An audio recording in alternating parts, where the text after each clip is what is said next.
everyone, my name is Shelby and this is the YouTube series where I reveal what's inside these mystery pottery molds I found on Gumtree. This is part 18 of the mystery molds, and this one's quite interesting because there's a large oval hole on one side and then on the other side there's actually two smaller holes. So in permanent market it says corn, salt and pepper, but so there's the other two little holes, and then on the other side it says sweet corn, salt and pepper dish. So that explains why there's three holes. So I opened that one up, and looking at the surface of the mold, it actually looks like it's a homemade mold, so not commercially made. And I say this because this is kind of what like my homemade molds look like, where you turn one of your original designs or something you found into your own mold for personal use. So I cleaned that one up. I just find that interesting that, I don't know, this person's probably found this cute salt and pepper shaker and wanted to recreate it for themselves. So yeah, I clean it up, add the rubber band and get ready to pour it up. So pouring this one up will be a little bit different because there's holes on two different sides. I have to pour one, tip it out and then pour the other side. So I do that by starting with the two smaller holes, so the salt and pepper shaker part. I tip out the excess and then I go back and pour the other one. I'm doing it within the same time so that when they are drying, they sort of dry at a very similar pace, and I can pull the mold apart and still have them quite leather hard so that I can still work with them. That's kind of an important part with some of the molds, because if they are left in their molds for too long, they can dry out almost completely, and that can cause cracking in the piece. So a lot of the pieces you do need to pull at that right time. So you don't want to pull them too early that you cause warping and then pulling away from each other, but you do want to pull them at a time that they're still a bit wet and not going to crack from the pressure of the mold. So pouring that one up now. And that was quite an aggressive tip out, but that was because I was aware of the curved shape of the dish. I wanted to make sure that all those corners sort of came out where they needed to come out. So pulling up the side, and they look so cute. I love that you can see every little kernel of these salt and pepper shakers, and I love that the dish has got the little indents for where the salt and pepper shakers need to sit, and I like that it looks like an actual husk. It's got the really nice wavy momentum of a husk. So I trim off the excess of the pouring spout, and I also go through and cut all the bits that are sort of surrounding where that mold has joined together. So sometimes a little bit leaks in between that join, and so I cut all those off so that it's nice and smooth, and then I go back and sponge them down with a damp sponge.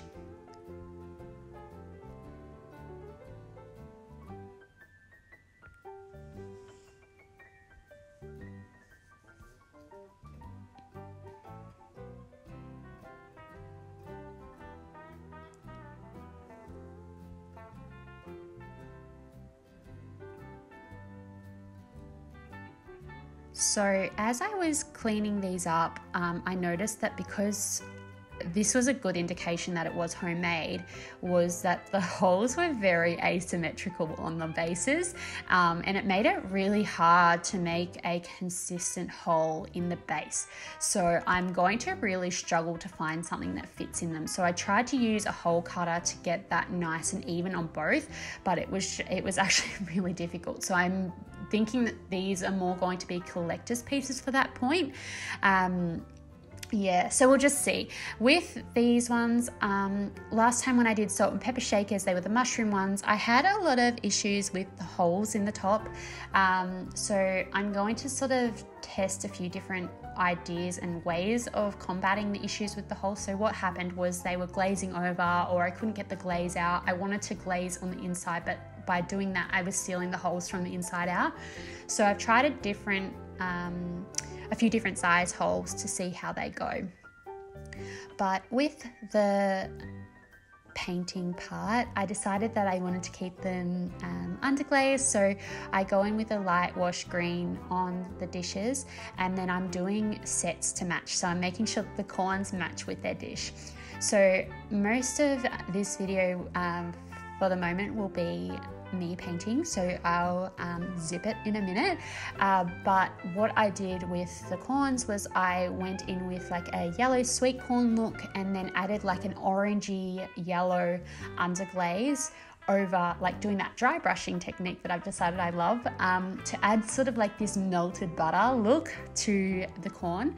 And then with another set, I have gone in and added some pops of color throughout the corn kernels to make it look like those rainbow organic corns that you often see, that are very aesthetic and Instagrammable. But I thought that they could be really funky and cool and a different take on the corn, because I feel like the sort of simple take is to take it with the yellow and the green, because that's what we usually see. So I wanted to sort of just jazz it up a little bit with some color.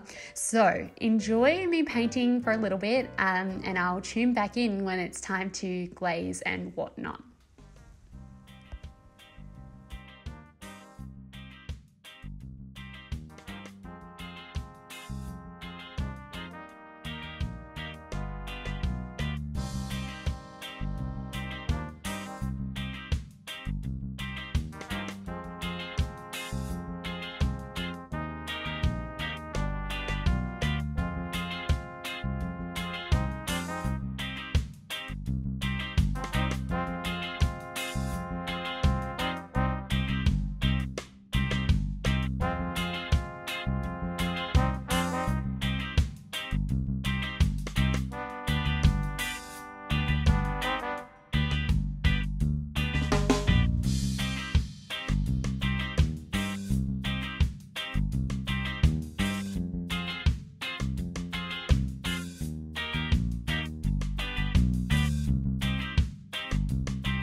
So I popped those in for a bisque fire so that it would set the underglaze in place, and I'm going to glaze them. So last time I tried to glaze these pieces, I didn't have wax protect. So I've got wax protect now. This one's from Chrysanthos. So what I'm doing is with a really small brush is putting the wax protect into the holes. The way wax protect works is that it pretty much protects the area from glaze. So you dunk it in your glaze, you add your glaze, and the glaze will not adhere to the product or the piece where you've put that. So you can do lots of cool stuff with this this liquid, but for now I'm just testing it by putting it in those holes to see how the glaze will react and to see how it all works, and give it just pretty much like a trial run, given that these pieces, the bottom, I'm not sure how I'm going to seal it up anyway. So the last time I did salt and pepper shakers, the issue I came across was that the glaze, by the time the glaze had sort of set, I was unable to scrape it away, and when I tried to scrape it away on the mushroom salt and pepper shakers, it started to chip the bisque. So I just don't want that happening at all. So hopefully this wax protect will save me some dramas, and I'll be able to have those really nice little holes in the salt and pepper shakers without glaze that mean they're still usable.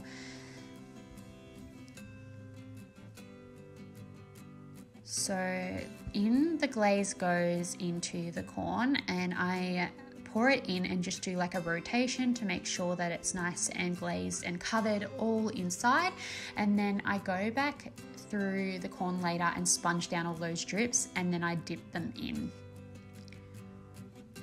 Because these are for food or could have food in them, I want them to be nice and glossy and easy to clean. So that's why I'm adding gloss glaze to both the inside and the outside.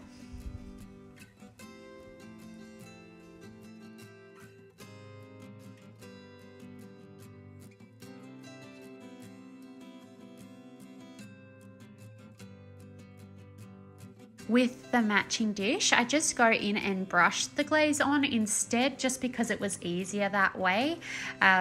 It's just nice and flat, and the brush is nice and flat, so it gets the glaze on there nice and evenly.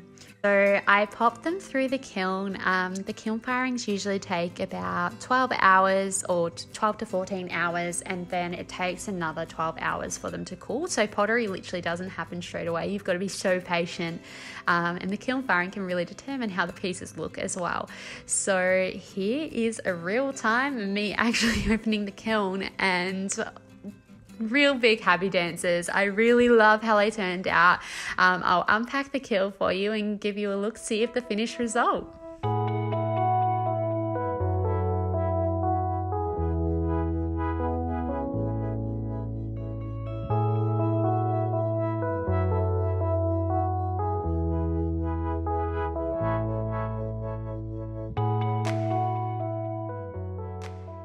So this is what they look like. I love the plate. The indents of where the salt and pepper shaker should go is really lovely, and I love the curvature too. It looks like a real corn leaf sort of curving around.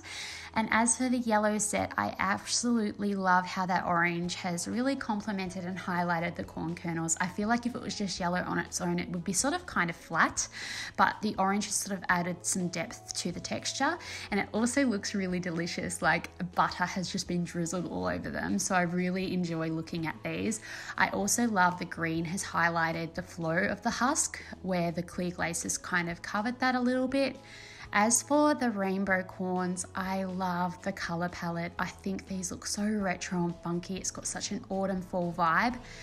I really feel reminded of like a 70s dance floor, like the ones that color and pop and change as you're dancing on them. I don't know where I'm getting that from, but it just feels like that to me. But yeah, I love how these came out and how it's added my own sort of flair to them. As for the bottoms, the holes are asymmetrical. I got some cork mat, and unfortunately it just kept popping through to the inside of the salt and pepper shaker. I haven't been able to find any plugs for these to actually store salt and pepper in them, so if you've got any ideas at all on how I can store them and get some plugs to fit, please let me know in the comments, because yeah, I really want them to be usable. As for the holes in the top, so the first two options I did with just a pin tool.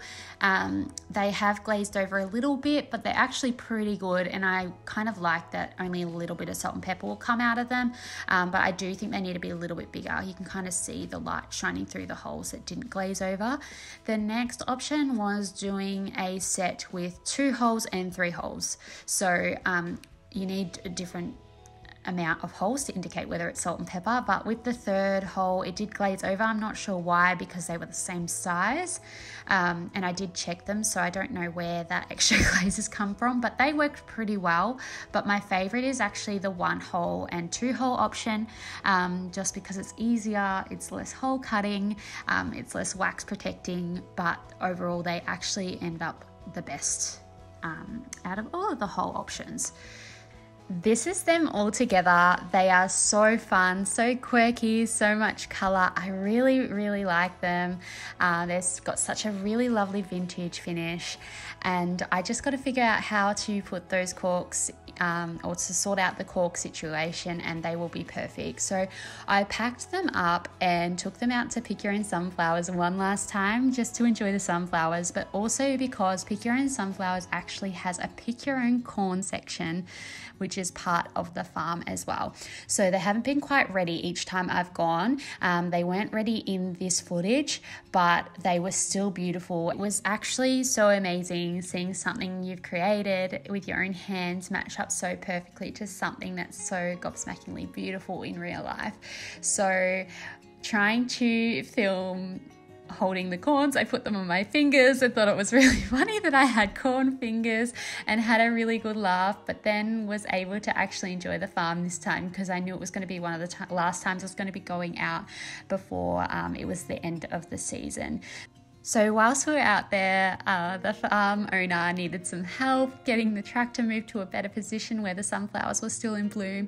So my friend helped out, and it was such a fun adventure. But then we went in and enjoyed the sunflowers one last time whilst we were out there. They're still in bloom for a while, but this will be the last time I'll come out and just actually pick some to take home. These last 3 moulds have been really fun, being able to bring them out into the wild per se. So I hope you enjoyed. Make sure to like and subscribe for part 19.